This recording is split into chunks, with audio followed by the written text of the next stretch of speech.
ESPN did it again. Article dropping a big old deuce on our Detroit Lions. We're going to react to this article, and I'm going to pretty much refute everything that it says, talking about Jared Goff being bad, Lions offseason sucking, and all of that. Let's get this thing started.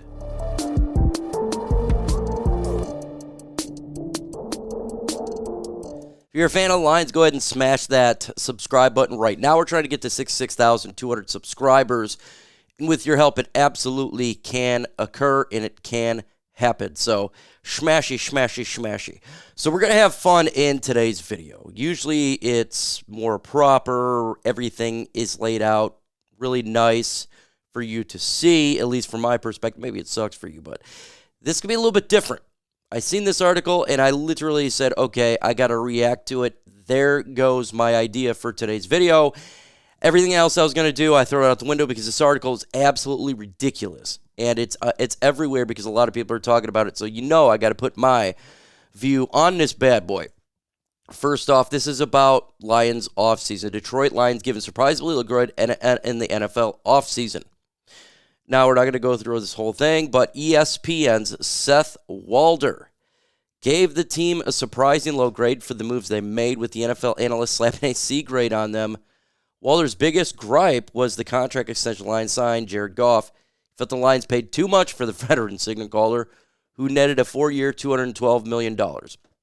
Now, if anybody has ever paid any sort of attention to the National Football League, when you do contract extensions, generally speaking, if that's a really good player, they set the market.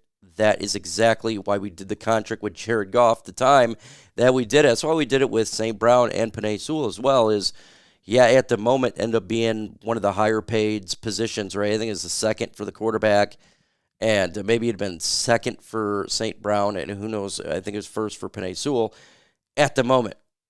Because when you give a contract extension, it seems to always be that way, right? It's always going up. And then you're seeing following, bam, Trevor Lawrence, big deal, big-time contract, right? You're seeing Justin Jefferson, big-time contract. This is how it works. So this guy griping about a contract is quite funny, because if you've ever paid attention to the NFL, generally speaking, that's the way that it goes. So, first off, let me know in the comment section right now, do you agree that the Lions should have paid Jared Goff the money that he did? Maybe you disagree. Maybe you think it's, you disagree, think it's too much. Well, I think we can say, is it too much or too little? Wherever you want to put it there, we can always gripe about the little things, but I think a lot of people said, yeah, give him a contract extension for what he did. Everybody that I've spoken to agrees.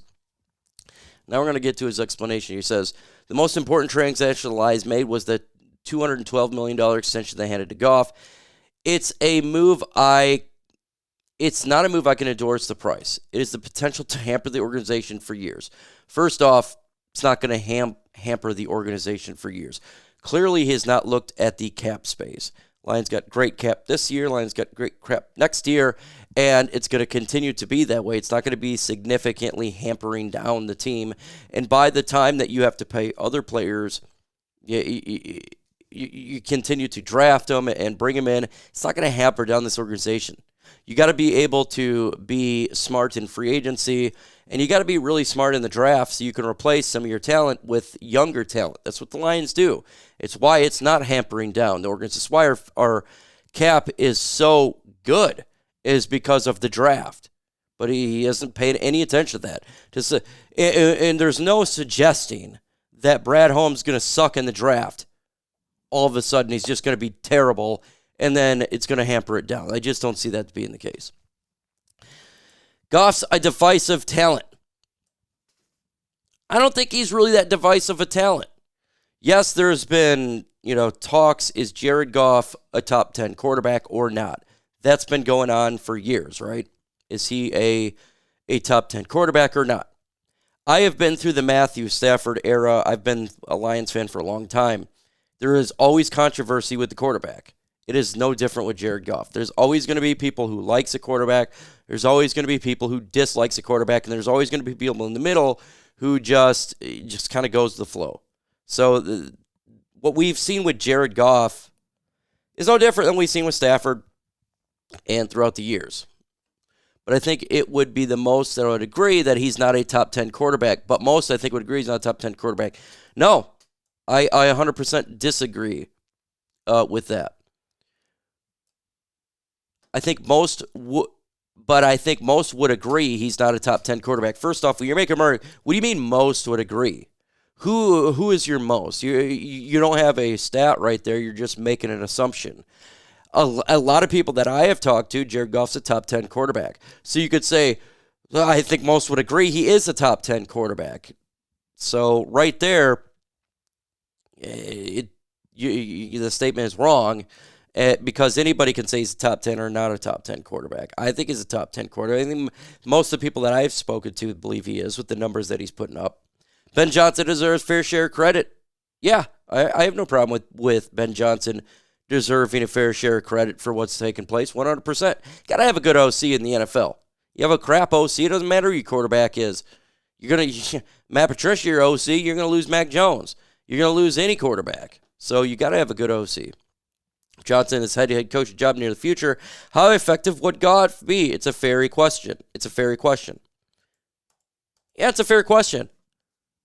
So is if you ask any offensive coordinator that leaves, how many times have we taught Eagles lose their OC, their offense slows down?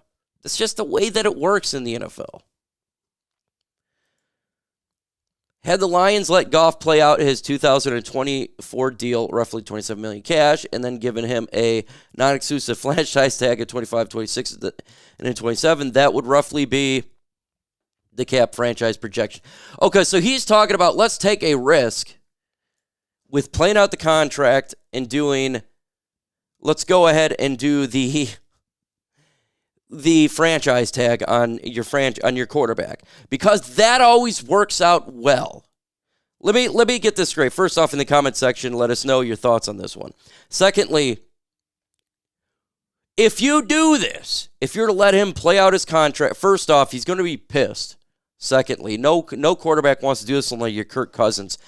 Look what happened to Kirk Cousins. He got paid massive more when you consistently, I'm going to put the franchise tag on a quarterback. Then I'm going to do it again, where the salary for those 2 years would be, you want to talk about crippling, that would be crippling. It's unbelievable. So, no. That is, for what he's suggesting here, many teams do not do this. Only a handful do. And I don't want to be part of that handful where you constantly have to put the franchise tag on a player, especially a quarterback. With the deal either being this, the Lions lost their flexibility and now need Goff to contribute in 27 to breaks even.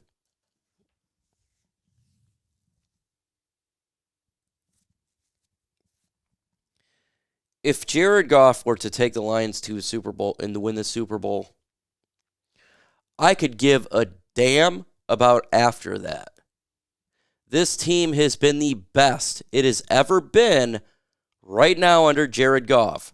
Winning playoff games, got to an NFC championship game.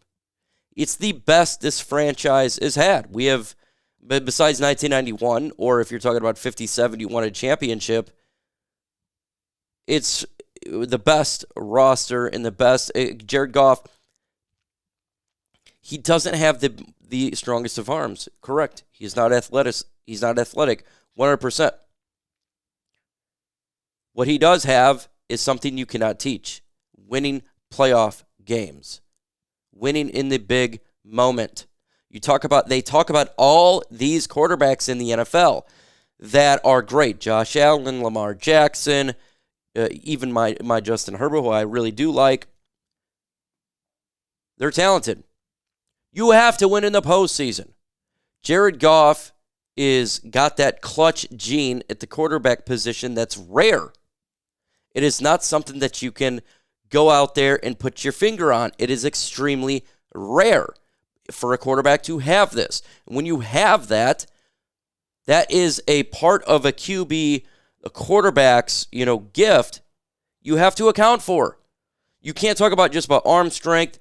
You can't just talk about, this and how athleticism. You got to talk about leadership is a part of it. You got to talk about in the most intense moment being calm, having that demeanor. Jared Goff has that. I don't care what anybody says. It's 100% true. And I'm not a Goff homer. In the comment section right now, do you think this article's BS? BS if you think it's BS. BS if you don't think it's BS. So put BS in the comment section. I'm not Jared Goff homer at all. Everybody knows this. But I am common sense, and I do agree with stats, and I do agree with using your eyes. Jared Goff's top 10 quarterback. As far as the good news, Lions were able to secure crucial value deals of Glasgow and Zeitler's very expensive guard market. They brought in DJ Reader, defensive sign Marcus Davenport, while a one-year flyer, and they need to be edged to opposite of Hudson. The team spent the first 2 draft picks on the corner. Terrion Arnold. Lions also signed offensive tackle Penei Sewell, St. Brown. Very high end of the market, but those players are deserving of high-end deals. Pretty good offseason. Now Marcus Davenport, and maybe you can switch there, but this article is dumb. You're going to give the Lions a C, offseason C grade, because you gave Jared Goff a contract extension. First off, Ben Johnson returns. Part of the offseason, by the way, and I think it's the biggest part, okay? You extend 3 vital players of your offense that's the best offense in football. Goff, St. Brown, Penei Sewell. You get DJ Reader's the best run-stuffing defensive tackle on a cheap deal. You get Zeitler's one of the best guards in football on a pretty cheap deal, if you ask me, for what he brings to the table. Terrion Arnold, who is excelling in OTAs and minicamp, looked like he potentially could be defensive rookie of the year. You got Carlton Davis, who then talk about here, we traded for, has been a stud in OTAs and minicamp. Dumb. This article is dumb, and you just got to refute it, and I'm sure a lot of content creators are going to refute this article, as they should. I suspect you're going to hear a lot of reactions on this one, because this is moronic, this is biased, and dumb. I mean, this guy is an idiot. So let me know your thoughts in the comment section. With that said, folks, adios.